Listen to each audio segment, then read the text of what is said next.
Hi everyone, എല്ലാവർക്കും നമസ്കാരം. അപ്പോൾ നമ്മൾ ഇന്ന് പഠിക്കാൻ പോകുന്നത് സ്ക്വയർ റൂട്ട് കാണാനുള്ള ഒരു ടെക്നിക്കാണ്.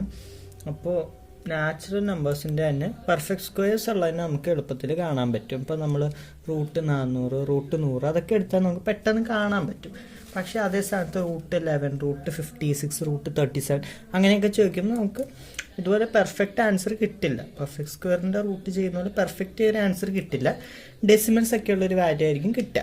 അപ്പോൾ അതെങ്ങനെ പെട്ടെന്ന് ചെയ്തെടുക്കുക, ഇത് പല എക്സാംസിനും ഉപകാരമുള്ളതാണ്. ബോർഡ് എക്സാമിന് കൂടാതെ മറ്റ് എൻട്രൻസ് എക്സാമിനും PSCക്കും അങ്ങനെ എന്തുവിധ എക്സാംസിനും മാത്തമാറ്റിക്സ് ഉണ്ടെങ്കിൽ ഈ ടെക്നിക്ക് നിങ്ങൾക്ക് വളരെയധികം ഉപകാരപ്രദമായിരിക്കും. വളരെ എളുപ്പത്തിൽ പെട്ടെന്ന് കണ്ടുപിടിക്കാനുള്ള ടെക്നിക്കാണ് ഇന്ന് നിങ്ങൾക്ക് പറഞ്ഞുതരാൻ പോകുന്നത്. വീഡിയോ എല്ലാവരും മുഴുവനായിട്ട് കാണുക. ഇത് എന്തായാലും നിങ്ങൾക്ക് എപ്പോഴെങ്കിലുമൊക്കെ ഉപകാരം ഉണ്ടാവുമെന്ന് ഞാൻ 100% ഉറപ്പ് തരുന്നു. ഓക്കെ, അപ്പോൾ ഇക്വേഷൻ ആദ്യം പറയാം. Root X is equal to X plus Y by 2 root Y. Okay, അപ്പോൾ ഇതിൽ നിന്ന് എക്സ് എന്ന് പറഞ്ഞാൽ നമ്മൾ ഏത് നമ്പറിനെയാണോ റൂട്ട് എടുക്കുന്നത് അതാണ് എക്സ്. വൈ എന്ന് പറയുന്നത് perfect number close to X, അതായത് എക്സിന് അടുത്തുള്ള ഒരു പെർഫെക്റ്റ് സ്ക്വയർ. ചോദ്യം നോക്കാം. ഇപ്പോൾ റൂട്ട് 11ൻ്റെ വാല്യൂ ആണ് കാണുന്നതെന്ന് വിചാരിക്കുക.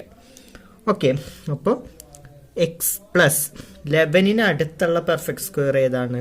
9 ആണ്. അപ്പോൾ 11 + 9 / 2 റൂട്ട് 9. ഓക്കെ, അപ്പോൾ അങ്ങനെ സബ്സ്റ്റിറ്റ്യൂട്ട് ചെയ്യാം.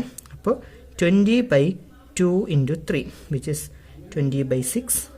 അപ്പോൾ അതിൻ്റെ വാല്യൂ നമുക്ക് ചെയ്തെടുക്കുമ്പോഴേക്കും കാൽക്കുലേറ്ററിൽ ചെയ്യുമ്പോൾ, അല്ലെങ്കിൽ നോർമലി ചെയ്താൽ മതി. എക്സാമിന് നമുക്ക് കാൽക്കുലേറ്റേഴ്സ് അലൗഡ് അല്ല. നോർമലി ചെയ്ത് കഴിയുമ്പോഴേക്കും 3.31 കുറച്ചങ്ങോട്ട് പോകും. 3.31 അത്രയും മതി നമുക്ക് എക്സാംസിന്. കാൽക്കുലേറ്റ് ചെയ്താലും നിങ്ങൾക്ക് ഇത് ആൻസർ തന്നെ ആയിരിക്കും കിട്ടുക. ഓക്കെ, അപ്പോൾ ഇതാണ് എൻ്റെ technique. Root X is equal to X plus Y by 2 root Y. Okay, വേറൊരു നമ്പറാണ് റൂട്ട് 56. ഓക്കെ, അത് ചെയ്യുമ്പോഴേക്കും എങ്ങനെയാണ്? 56 പ്ലസ് 56ന് ഏറ്റവും അടുത്തുള്ള പെർഫെക്റ്റ് സ്ക്വയർ ഏതാണ്? ഓഫ് കോഴ്സ് 49 ആണ് അല്ലേ? 49/2 root 49 which is equal to 56 plus 49 divided by 2 × 7. അപ്പോൾ നമുക്ക് ചെയ്യാം. 105/14. ഓക്കെ, അപ്പോൾ അത് ചെയ്യുമ്പോഴേക്കും നമുക്ക് 7.48 എന്ന് കിട്ടുന്നു. നാച്ചുറലി മൾട്ടിപ്ലൈ ചെയ്താൽ മതി കേട്ടോ. അപ്പോൾ കാൽക്കുലേറ്ററിൽ നിങ്ങൾ ചെക്ക് ചെയ്താൽ നിങ്ങൾക്ക് ഇത് ആൻസർ തന്നെയായിരിക്കും കിട്ടുക. ഇനി അതുപോലെ തന്നെ റൂട്ട് 37 ചെയ്യുകയെന്ന് വിചാരിക്കുക. സോ 37 പ്ലസ് അടുത്തുള്ള നമ്പർ 36 ആണ്.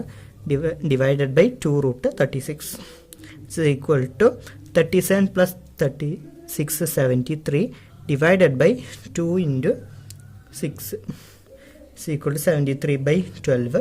ചെയ്ത് വരുമ്പോഴേക്കും നമുക്ക് 6.08 എന്ന് കിട്ടും. ഓക്കെ, അപ്പോൾ നമുക്ക് ഇങ്ങനെയുള്ള ഏത് നമ്പർ ആണെങ്കിലും, അതായത് പെർഫെക്റ്റ്ലി നമുക്ക് റൂട്ട് കിട്ടാത്ത പെർഫെക്റ്റ് സ്ക്വയർ അല്ലാതെ പക്ഷെ നമുക്ക് റൂട്ട് വേണം എന്നുള്ള കേസിൽ നമ്മൾ ഈ റൂൾ അപ്ലൈ ചെയ്ത് കഴിഞ്ഞാൽ നമുക്ക് എളുപ്പത്തിൽ ഇത്, ഞാൻ ജസ്റ്റ് സബ്സ്റ്റിറ്റ്യൂഷൻ ചെയ്ത് കുറച്ച് സ്റ്റെപ്സ് എഴുതുന്നുള്ളൂ. മെൻ്റലി കാൽക്കുലേറ്റ് ചെയ്യാൻ പറ്റുന്നവർക്ക് ഇതൊരു 1 മിനിറ്റിനുള്ളിൽ തന്നെ ആൻസർ പെട്ടെന്ന് കിട്ടും. അപ്പോൾ ഈ ട്രിക്ക് നിങ്ങൾക്ക് എല്ലാവർക്കും ഇഷ്ടപ്പെട്ടെന്ന് വിചാരിക്കുന്നു. വീഡിയോ ഇഷ്ടമായി like, share, subscribe and comment. Thank you.